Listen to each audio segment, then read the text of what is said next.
a while since I've made any YouTube videos, but there was one that I've been wanting to do for a while, and that's about a tattoo apprenticeship portfolio.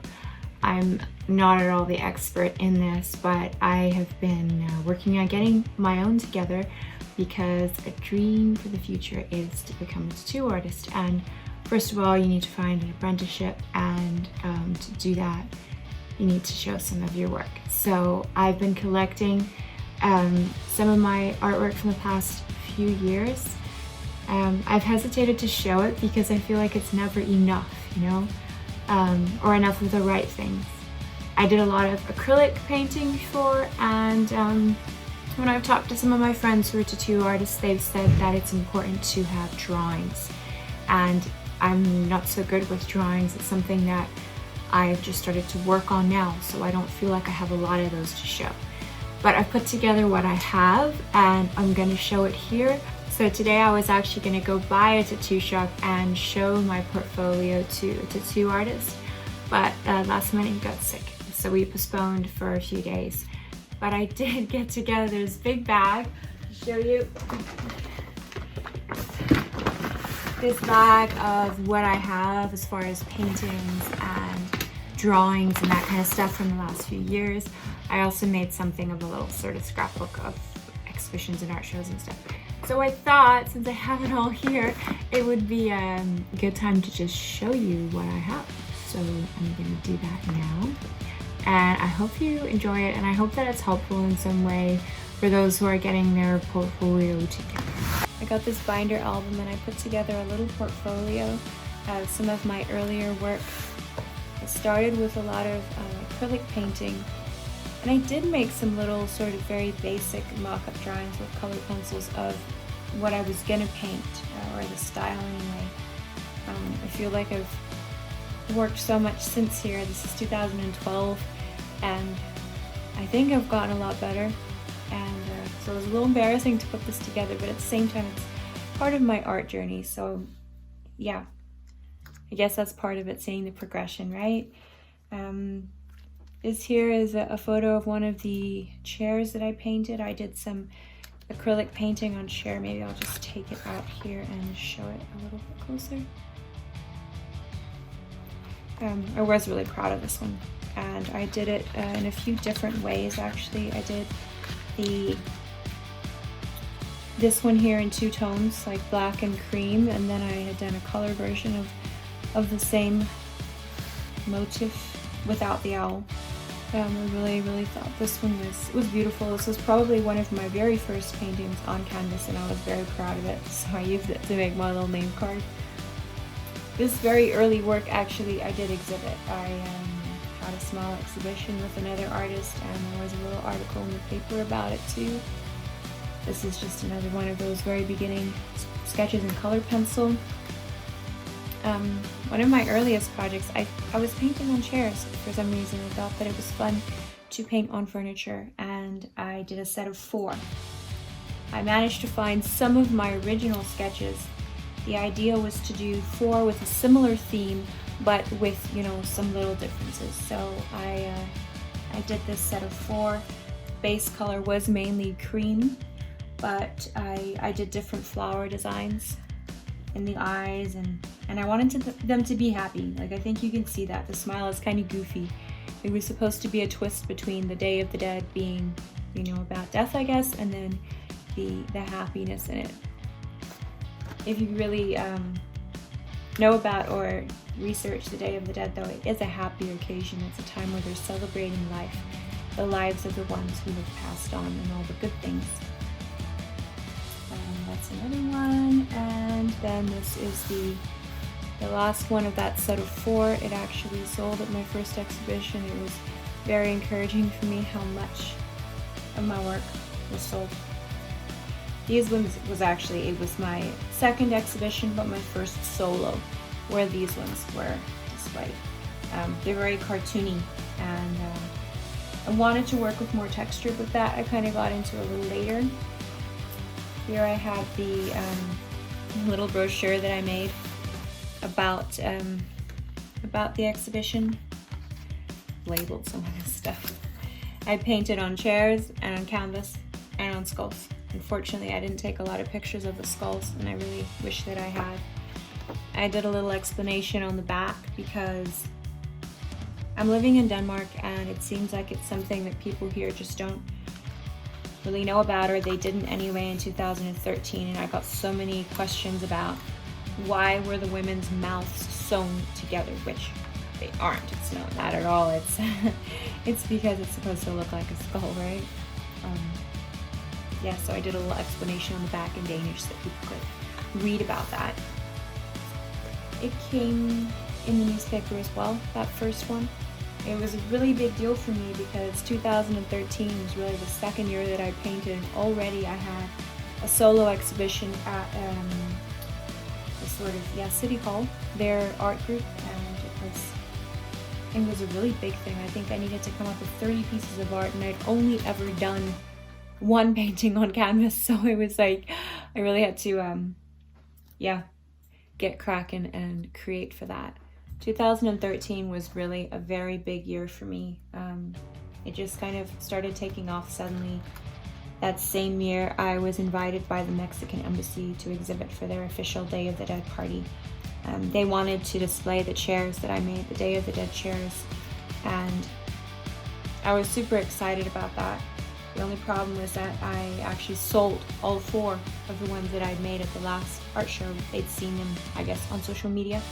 So I did a rush order and I made these 2. It was a set of his and hers. I have the mock-up of the one that's the male one here.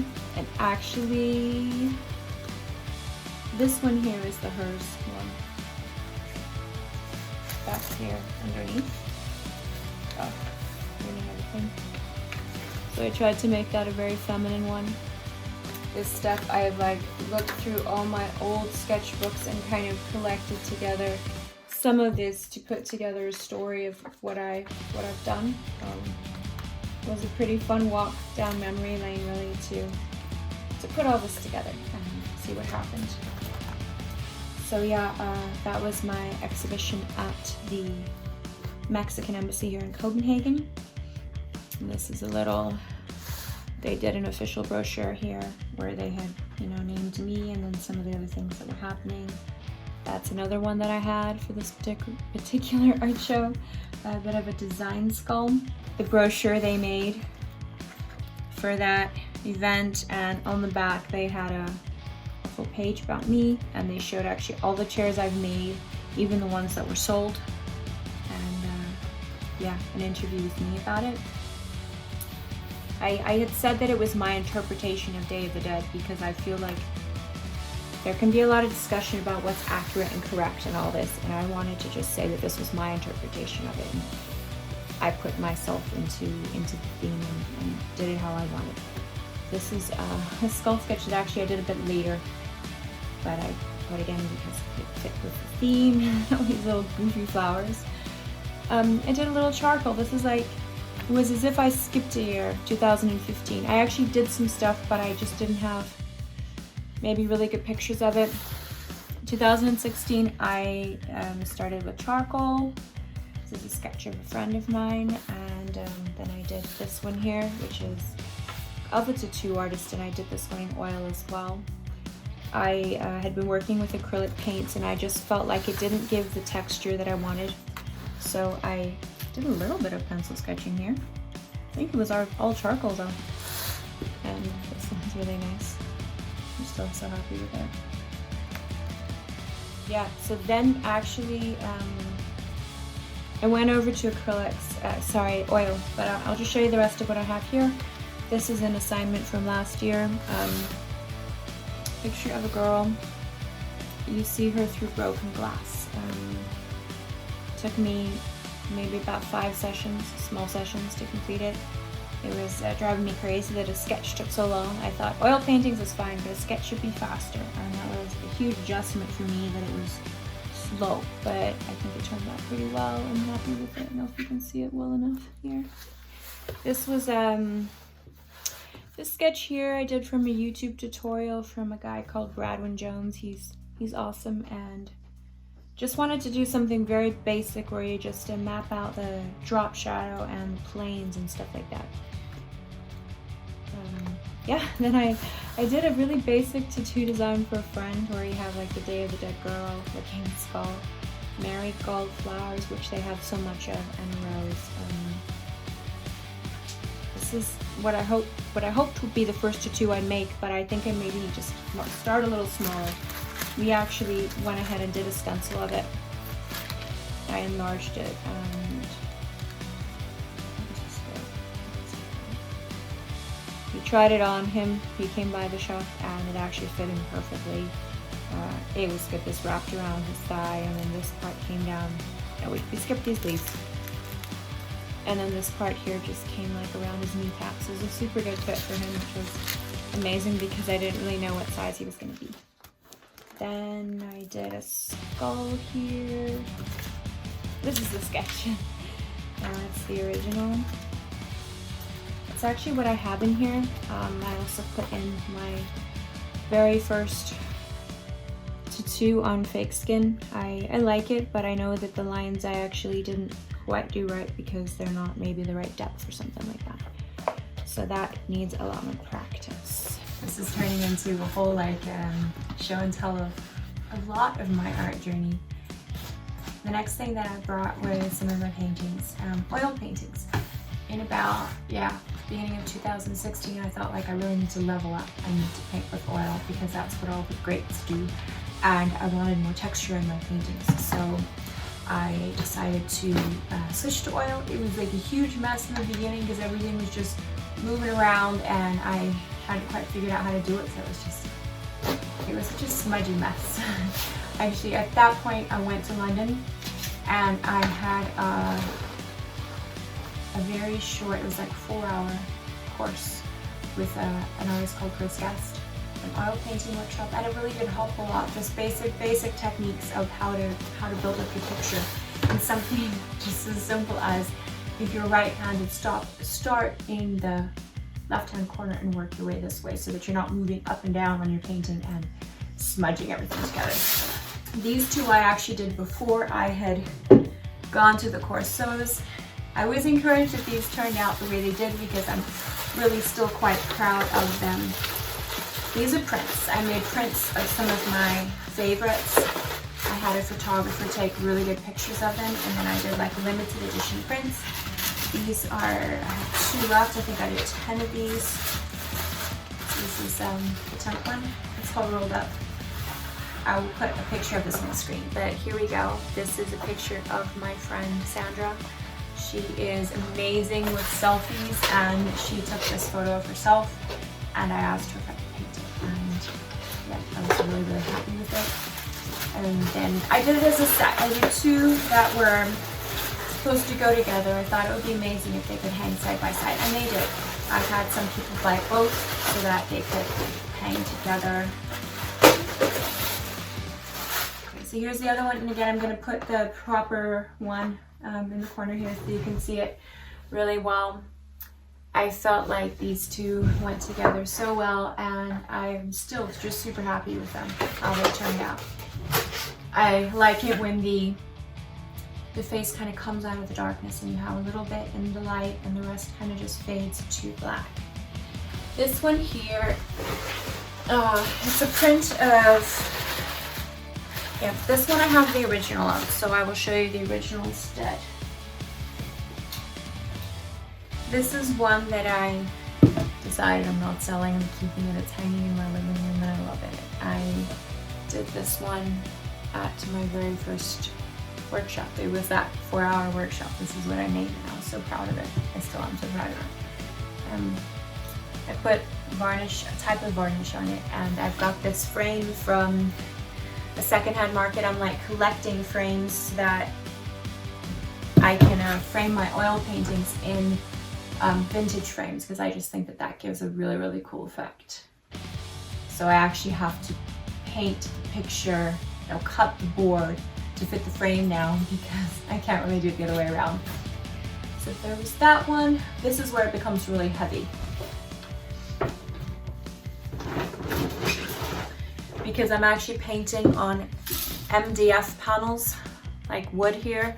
This is also something I learned from my my little class up there, because when you paint on canvas. Good quality canvas is insanely expensive. I was so surprised. And then if you mess it up and you spend 1,000 krona on a canvas, it's just so sad. And these ones, so much more affordable, and it totally works. And I've gotten used to that painting on the wood where it doesn't give so much. So this one I actually did a charcoal of, and I think you saw that one already. So I did both. I think it's quite interesting to take one picture and do it differently, like in black and white and then color, or even different variations. Bring it a little bit closer. It's again this thing of the face coming out of the dark that I really, really love. And what else do I have?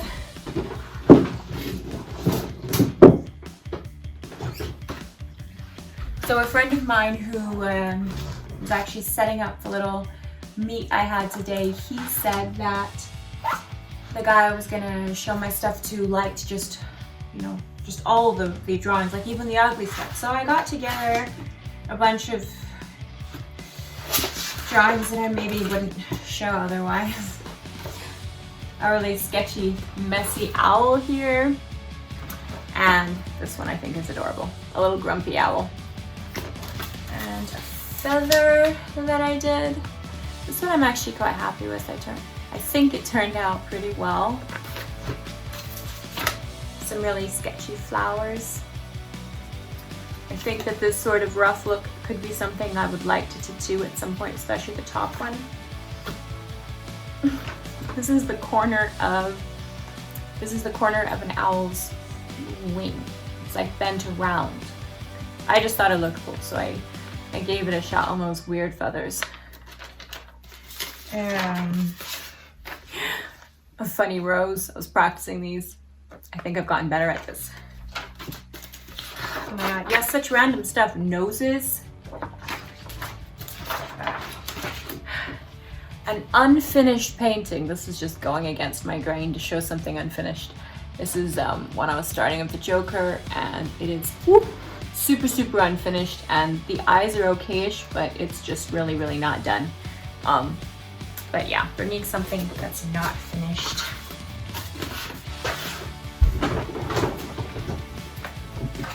This I didn't show you, did I? Okay, then I have like my really, really rough sketchbook here. It's just little owl and the mock-up of a rattlesnake that I was gonna do for a painting. And you can see that I put my color tones on here. These are the colors I use when I'm doing oil painting. These are the exact shades that I mix up. And a couple of years ago I wanted to get something like this tattooed on the back of my leg, so I decided to do my own design. And probably the first shot I've had at doing a realistic rose. It's not actually taken properly from a reference, so it's not totally realistic. Like you can see the leaves are quite stylized. They're not totally realistic at all. Magna lips. Another little class from Bradwin Jones doing planes of the face block-in of a portrait. This is a funny little exercise where I held a tattoo machine with a pen strapped to it to balance my hand to make smoother movements. Unfinished. Here is the reference. Here is how far I've gotten so far on this rose. I'm actually really happy with how it's turning out. I think it's going to be beautiful when it's done. But it's been such a struggle for me to work on this because it's realistic, and I really prefer to work on something where I can add my own twist. So it's kind of going against my grain, but at the same time I think it's going to be good. I just had to add something rough around the edges, like these big stripy marks. Otherwise, yeah, it's just not me. Materials list. Latest project that I started yesterday, I have an owl here, great horned owl, and this is as far as I have gotten on the sketching part, and I think this is going to be such a favorite sketch here. That's actually it. That's what I had in my bag. to show. So what happened today is the guy I was going to show all this to got sick, so we postponed for a few days. So now I have a little time to finish up this owl and see if there's anything else I want to put inside. But actually, come to think of it, I have quite a lot of stuff to show. I'm just concerned it's the right stuff.